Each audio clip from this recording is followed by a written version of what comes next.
Thank you, Premier. This is a thrill for me to be here. It's the first time in Australia, as the Premier said, but also the first time, obviously, that I've been in this stadium.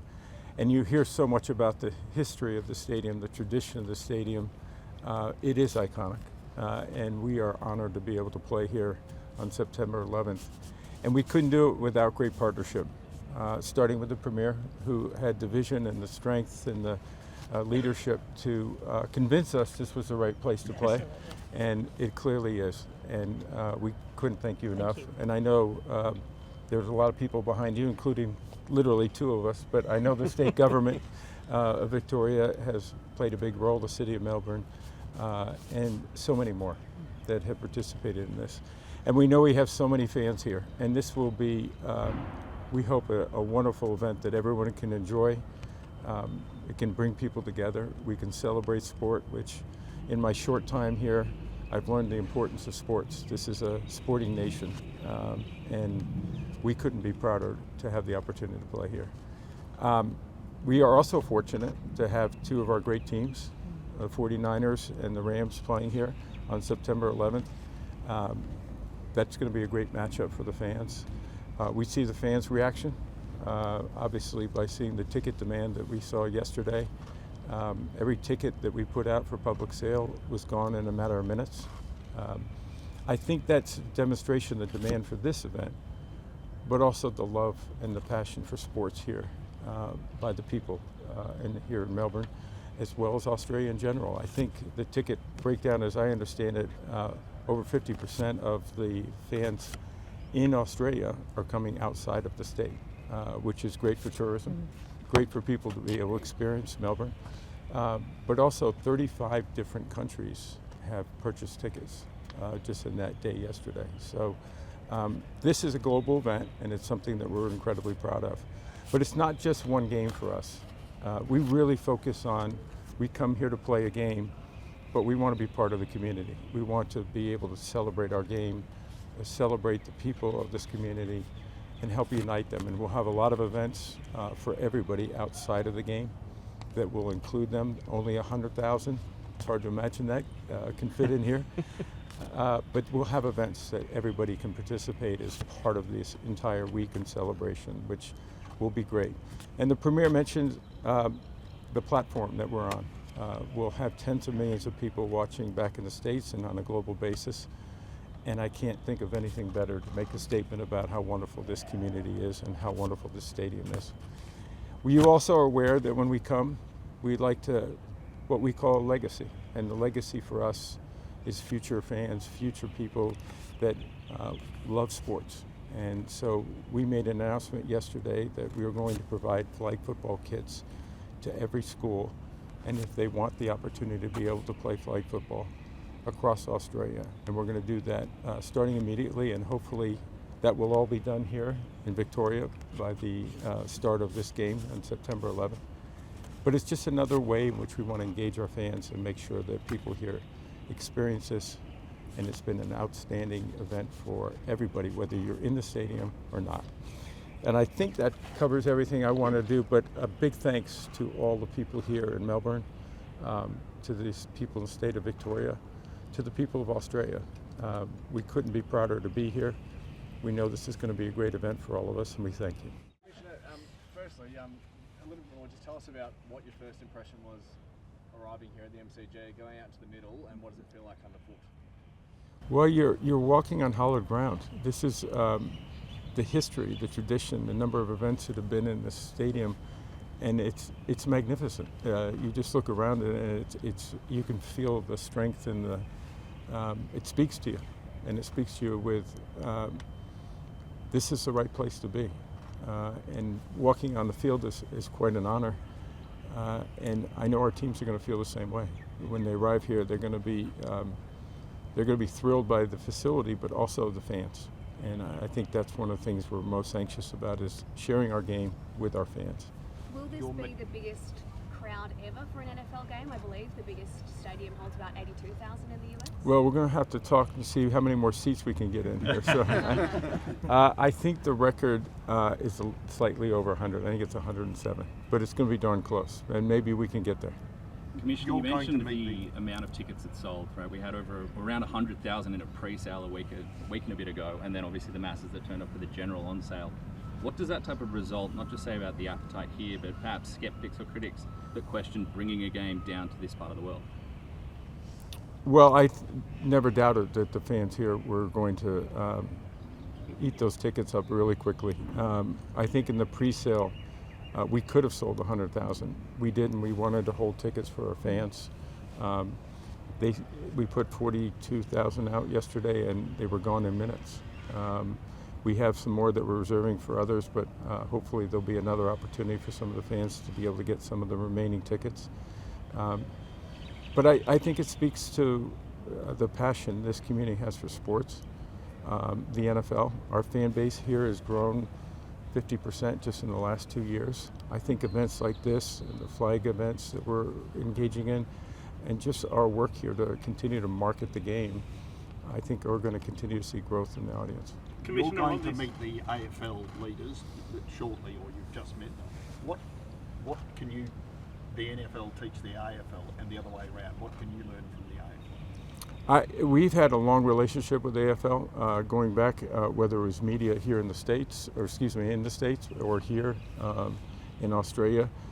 We share a lot in common when you're involved with sports, and we like to think we learn a great deal when we partner. And I think the AFL is their tradition and their history and their game. It speaks so much about this community in Australia. And we want the same thing back in the States for the NFL, and we want the same thing when we come here. So there have been a lot of learnings. They've been great partners. We worked hard to get the scheduling right, and could not have been more hospitable. Commissioner, on this game being close to a sellout already, what does that mean for the future of the NFL here in Melbourne? You mean you want more already? We already want more. I think the fans want more. But this match was announced 18 months in advance, Yes. last February in New Orleans. Can we expect another announcement anytime soon for 2027? Well, we always like to say we're going to play and then we'll announce, but there's no question that we're going to be playing here again. Our view is that we're coming here for the long term. We don't come as a one-off. This isn't a circus. This is something that's an investment in this market, and we believe that this is long term, and will be great for the NFL long term. Does that mean 2027? It might. Commissioner, you talk about long-term goals. You mentioned that yesterday, that the NFL's not here for a short-term period. Right. You guys are looking long-term. We have a rising number of players, back-to-back Super Bowl champions from the country, an NFL academy, a game here now. What's the end goal? What's the end game look like to you in Australia? To share our game, and to allow people who do want to play it, whether it's in the flag level for fun, to learn about sports and competition, which I think is so important, and I know the people of Australia do. The Premier and I were talking about it. It's critical for our kids to be able to compete, but more importantly, have fun and enjoy sports. And it was a big part of my life. But I think for our long term, if people want to play in the NFL, I was up at our academy in the Gold Coast and met 9 of our most recent academy participants. They're great athletes. They will be in the NFL someday. So there's no question that the people from Australia can play at the NFL level. And we see it more and more. And I think there'll be a lot more of that going forward. While the game is nearly sold out, the starting price for tickets is about 250 Australian dollars. Are you worried at all that with such a high kind of base rate that you're pricing out some Australians who simply can't afford to go to an event like that? Yeah, that's always a challenge, and you try to price it to make it available to most, but that's also why we bring the game along with other events so that others can participate in it. A lot of the events we'll have around the game will make people feel part of it, a sense of pride, hopefully, in what's going on here. And most of those events are free, and those will be for fans that can't have the opportunity to get in the stadium because of the demand. But when you see the demand for tickets, it certainly seems like the fans are passionate about that, and you could see they want more. And the San Francisco coach, no doubt you heard him, he didn't appear that enthusiastic about the game. What's your reaction? Listen, and I said it yesterday. Coaches have a focus on winning. That's their number one job. And so Coach Shanahan is enthusiastic and a great football coach, but also someone who truly understands the importance of expanding our game globally. But his job is to win. His job is to play. And I always say coaches like to play at 1 o'clock and 4 o'clock, and don't get in the way of that. So we're going to make it a great experience for the team. That's one of the things we focus on. Everybody here and so many others have focused on make it a great experience for everyone, the team included. When they go back, they got to make sure that they're able to continue the competitiveness, because this game is real. This counts. And they'll go on to week 2 as soon as they leave here. You got any advice for Kyle Shanahan in dealing with jet lag? You've come a long way yourself, long time. I have an app for him, which I'm going to send to him, because my wife hooked me up with an app, and I got to tell you, I feel great. I have not felt any jet lag at all. We've been here since Tuesday morning, and I thought it was a relatively easy trip. The NFL loves a halftime show, Commissioner. Can we expect something similar here in Melbourne? Did you put this question up? No. We just had this discussion earlier this morning. I think it's part of our event is to have entertainment. We come with a show. It's not just a football game, and we expect to do that. And you'll see that on September 11th. Will there be a big global act potentially coming with you from the States? You think I'm going to tell you that now? I think you'll find it attractive. We've got a lot of great possibilities. We got a few more suggestions this morning. Premier had a few. So I think we'll do a great job of entertaining everybody here. What makes you pick a state or a city like Melbourne? Obviously, we have another big global city in Australia, that being Sydney. How do you go about picking Melbourne over Sydney? Is it a case of a state government that pays the most, or is it just wanting to be? No, far from it. Actually, listen, this community knows how to do big events. I'm a big tennis fan, and my family are too. So we watched the Australian Open in the middle of the night back there. So we know the way that they wrap their arms around that event, and we see that, and we saw the passion and the understanding of what it takes to do an event like this. They're pros, and we felt very comfortable that they were going to deliver not just what they said, but everything that was necessary to make this event successful. And what do you think of Aussie rules? What you've seen of Aussie rules? I love Aussie rules.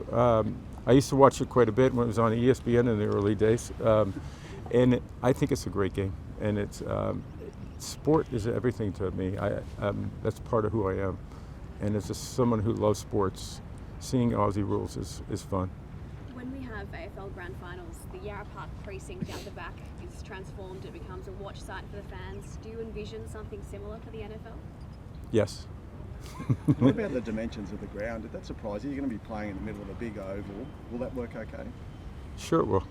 We've played in stadiums that are similar in this, but not this size. I mean, this is, I think our biggest attendance, I believe, was Mexico City, if I go back and look at that. Big stadium, but I think this is going to have a unique feel. I think, the players will come out here, have 100,000 people, they'll see, and they know about the stadium. It's got a tremendous reputation on a global basis of being an iconic stadium where there's so much history and so much tradition. Our players will love it, and the pitch is fantastic. So you said the record, if I stand correct, is 107,000. I think it is. Don't quote me. We'll get that for you. Obviously, the MCG, as it stands at the moment, can have about 100,000. How could you potentially squeeze in an extra 5,000 or 7,000? How about 8 so you can get the record? Yes. I think that's going to be up to our partners. We'll give it a good go. We will give it a good go. Just not sure it's going to be that far over, but just remember, 100,024 is our commitment to the NFL. We want full capacity, and hopefully we can put a few more in. Just last NFL question, guys. You mentioned how much sport means to you. This is going to be the first experience of the NFL for a lot of new fans, young and old. This will be their first time, maybe even watching a full game. But for yourself, what was your first experience falling in love with the NFL? Who were the posters that were on the wall for you when you were growing up? So when I was a young boy, I played every sport. I absolutely adore sports, and it's part of who I am. And I think I use the lessons from sports every day of my life. It teaches you about the values of competition, teamwork, and so many other things. My first experience, somebody brought me a Duke football, and I was watching when the premier was carrying the NFL football. Gave me an NFL football when I was 6 years old, and I slept with it for 3 months. People laugh because they think I still sleep with it, but that's not true. But I love the game. I love the competition. I love the players who play it, the coaches, the teams, the fans. Every aspect of it is, I think, a thrill, a strategy, and we love sharing that game. And that's been the success of playing these regular season games, is you share your game, and there's a deeper appreciation for it. And you do build a fan base, but more importantly, I think we build connections and relationships, and that's what it's all about.